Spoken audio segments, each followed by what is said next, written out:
बहुत बहुत स्वागत है आपका हमारे इस नए शो में। आपके साथ मैं हूं ललित प्रजापति। जब सूरज बदल रहा है अपना आयाम, जब खबरें तय कर रही हैं अपना मकाम, जब गांव गली शहर कस्बा तहसील जिले की खबर लेना शुरू कर रहे हैं हुक्काम, और जब जमीन पर पहुंचने लगते हैं हुक्मरान, तब मध्य प्रदेश छत्तीसगढ़ का सबसे लाडला चैनल आपका अपना न्यूज 18 मध्य प्रदेश छत्तीसगढ़ आपको सीधे लिए चलेगा मुद्दों की जमीन पर। मैदान पर तैनात हमारे संवाददाताओं की बारीक नजर, सबसे बड़ा नेटवर्क सीधे जमीन से देगा आपको हर खबर। शुरू करते हैं फर्स्ट रिपोर्ट एट 12।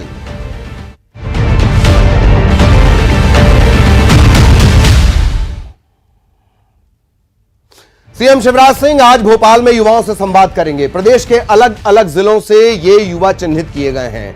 चयनित इंटर्न्स मुख्यमंत्री जनसेवा मित्र कहलाएंगे। इसमें करीब 4,500 युवाओं का चयन किया गया है। चयनित आवेदक मध्य प्रदेश सरकार की योजनाओं का प्रचार और प्रसार करेंगे। इन्हें मिलेंगे सरकार की तरफ से 8,000 रुपए हर महीना।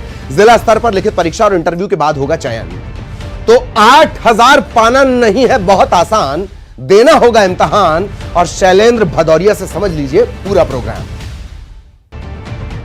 चुनाव के इस साल में मध्य प्रदेश सरकार युवाओं को साधने का लगातार प्रयास कर रही है, क्योंकि वोटिंग लिस्ट के हिसाब से देखें तो 52% मतदाता इस बार युवा मतदाता। और यही कारण है कि आज राजधानी भोपाल में 2 बड़े कार्यक्रम आयोजित किए गए हैं। पहला कार्यक्रम सामुदायिक नेतृत्व युवा समागम का आयोजित किया जा रहा है। ये जम्बूरी मैदान पर यह कार्यक्रम आयोजित किया जा रहा है और यहाँ पर लगभग 22,000 युवा जो है इसमें शामिल होने के लिए पहुंचेंगे। इस कार्यक्रम में जो सामाजिक कार्य से जुड़े हुए जो युवा है उन सबको यहाँ बुलाया गया है और सामुदायिक नेतृत्व कैसे किया जाता है उस सब के टिप्स जो है मध्य प्रदेश के मुख्यमंत्री शिवराज सिंह चौहान देंगे। इसके साथ ही शाम को 4 बजे एक और कार्यक्रम आयोजित किया गया है, youth intern, CM youth intern कार्यक्रम। इस कार्यक्रम के तहत लगभग 4,500 युवाओं को शिवराज सिंह चौहान संबोधित करेंगे। ये वो युवा हैं जो अलग अलग प्रतियोगिताओं के माध्यम से प्रत्येक विकास खंड से चुनकर आए हैं। इनका काम होगा कि सरकार की जो योजनाएं हैं उनको जन जन तक पहुंचाने के ये लोग काम करेंगे।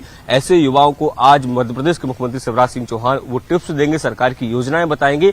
ये वो युवा हैं जिनको मध्य प्रदेश सरकार ने जनमित्र का नाम दिया है और ऐसे युवाओं को जो सरकार की योजनाओं को जन जन तक पहुंचाने का काम करेंगे, उनको हर महीने 8,000 रुपए का स्टाइपेंड देने का काम भी सरकार करेगी। तो आप देख सकते हैं किस तरीके से लगातार युवाओं को साधने का काम जो है मध्य प्रदेश सरकार के द्वारा किया जा रहा है। अब देखना होगा कि आने वाले चुनाव में इन सब योजनाओं का या इस तरह के कार्यक्रमों का लाभ कितना मध्य प्रदेश सरकार को मिल पाता है। कैमरामैन दीपक के साथ शैलेंद्र सिंह, न्यूज 18 भोपाल।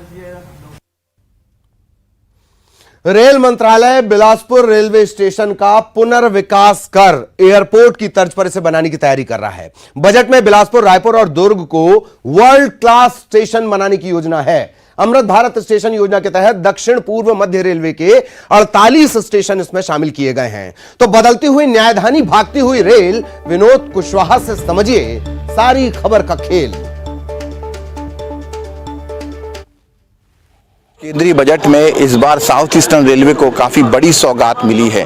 8,404.98 करोड़ रुपए की सौगात मिली है, जिससे कि बिलासपुर स्टेशन को भोपाल की जो हबीबगंज स्टेशन है, कमलापति स्टेशन जो कहलाता है वर्ल्ड क्लास, उसी तर्ज पर बिलासपुर स्टेशन को वर्ल्ड क्लास स्टेशन बनाने की तैयारी है। इस बजट में प्रावधान किए गए हैं। साथ ही साथ रायपुर और दुर्ग स्टेशन का नज़ारा भी जो है वो एयरपोर्ट जैसा नजर आएगा, यानी रायपुर और दुर्ग रेलवे स्टेशन को एयरपोर्ट के तरीके से अत्याधुनिक सुविधाओं के साथ सुसज्जित किया जाएगा।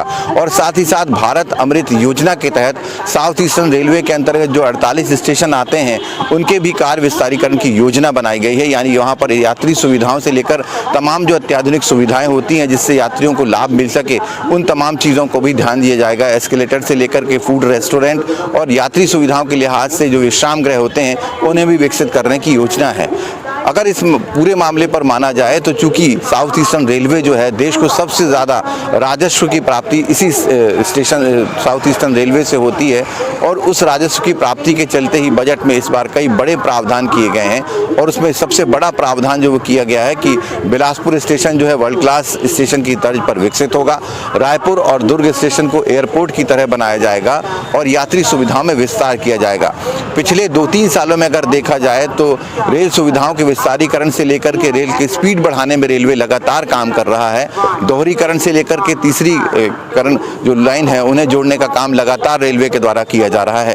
रेल अधिकारियों की माने तो जल्द ही राशि आवंटित होगी और जैसे ही राशि आवंटित हो जाती है उसके बाद वर्क ऑर्डर जारी किए जाएंगे, टेंडर किए जाएंगे और फिर काम शुरू कर दिया जाएगा।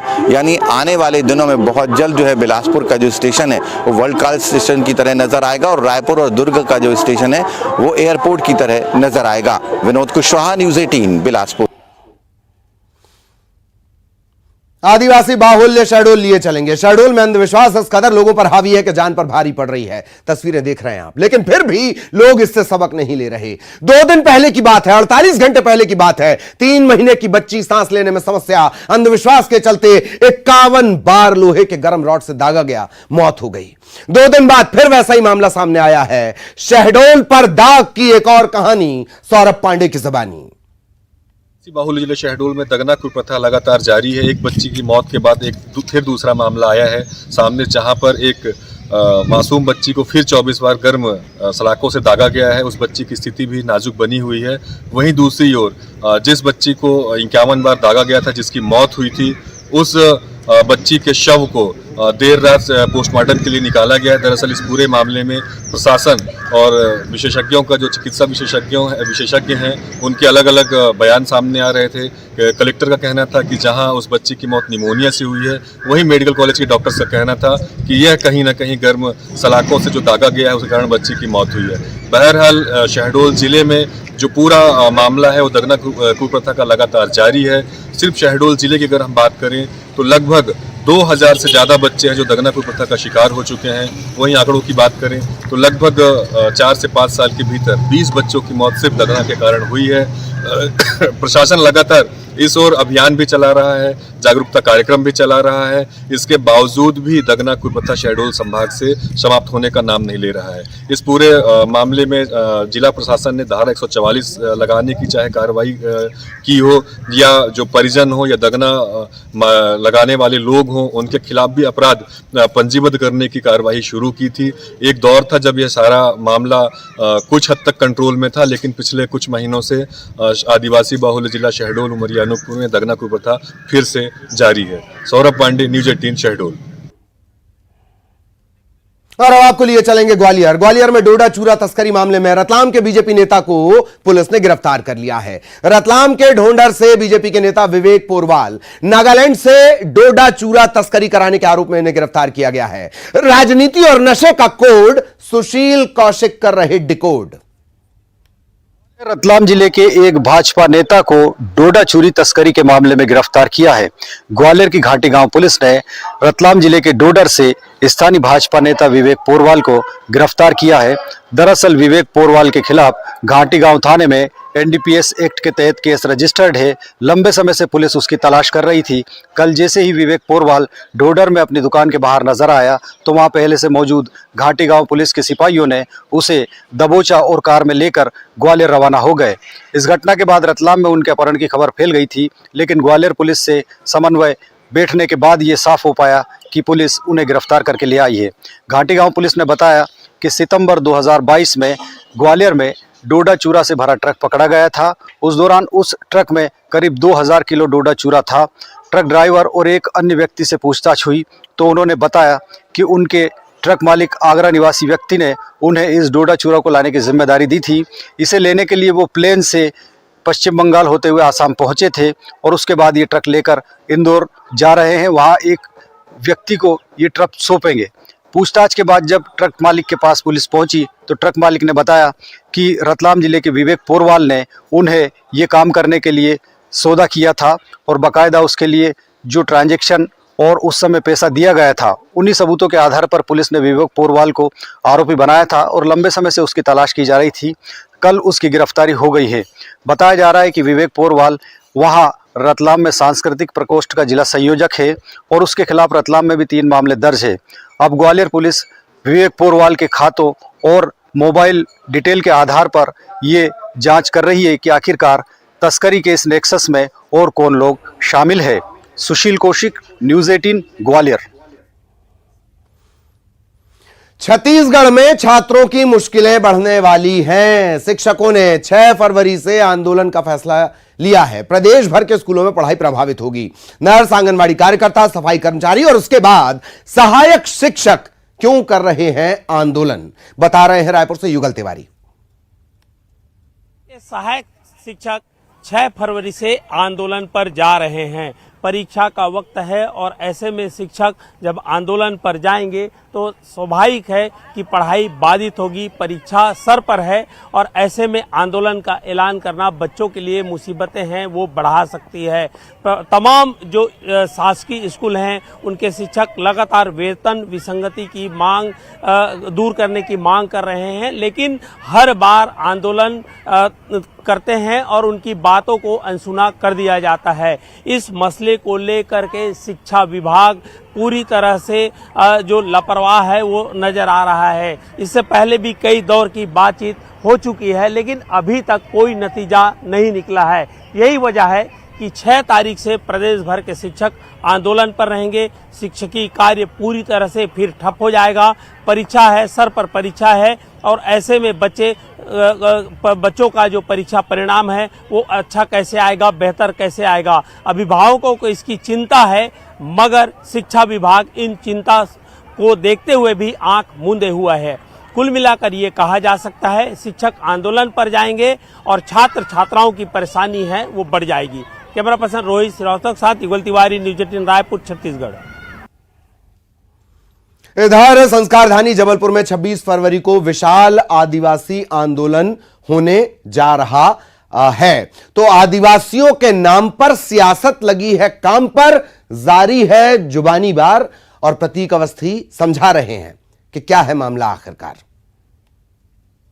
अब आदिवासियों को साधने की शुरुआत हो चुकी है। मूल रूप से महाकौशल अंचल आदिवासियों का एक एपिसेंटर कहा जाता है, जहां से कांग्रेस एक विशाल आदिवासी सम्मेलन करने जा रही है। आने वाले 26 फरवरी को एक विशाल आदिवासी सम्मेलन माता शबरी के जन्मोत्सव पर आयोजित किया जा रहा है, जिसमें कांग्रेस के कई कद्दावर चेहरे शिरकत करने जा रहे हैं। आदिवासी शबरी महासंघ के बैनर तले हो रहे इस कार्यक्रम में पिछले दफा भी पूर्व मुख्यमंत्री कमलनाथ ने शिरकत की थी और ये दावा किया गया था कि बड़ी संख्या में आदिवासी लोगों को न केवल बटोरा जाएगा, बल्कि सम्मेलन के माध्यम से कहीं न कहीं कांग्रेस इस बात का भी संदेश देगी कि अगर उनके हितों की आवाज को कोई बुलंद कर सकती है तो केवल कांग्रेस है। बहरहाल बीजेपी ने इस पूरे सम्मेलन को लेकर के तंज कसा और ये कहा है कि बीते 45 सालों में सिर्फ आदिवासियों का शोषण ही कांग्रेस ने किया है और तमाम जैसे भी सम्मेलन वो आयोजित कर रही है वो अमूमन चुनावी वर्ष में ही करती आ रही है। बहरहाल जो भी हो, चुनावी सम्मेलनों का आयोजन अब जो है कहीं ना कहीं देखने को लगातार मिलेगा, क्योंकि 2023 का चुनावी समर शुरू हो चुका है और आने वाले दिनों में इलेक्शंस होने हैं। ऐसे में एक बड़ा आदिवासी बाहुल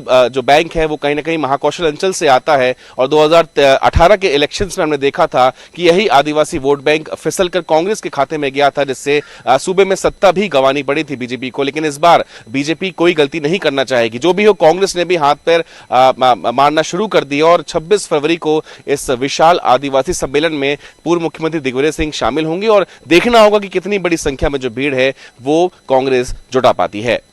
प्रतीक मोहन अवस्थी, न्यूज 18 जबलपुर। और बाबा महाकाल के दर से आई है खुशखबरी। 12:30 बजे से लेकर 4:30 बजे तक के लिए यानी 1 घंटा और ज्यादा दर्शन।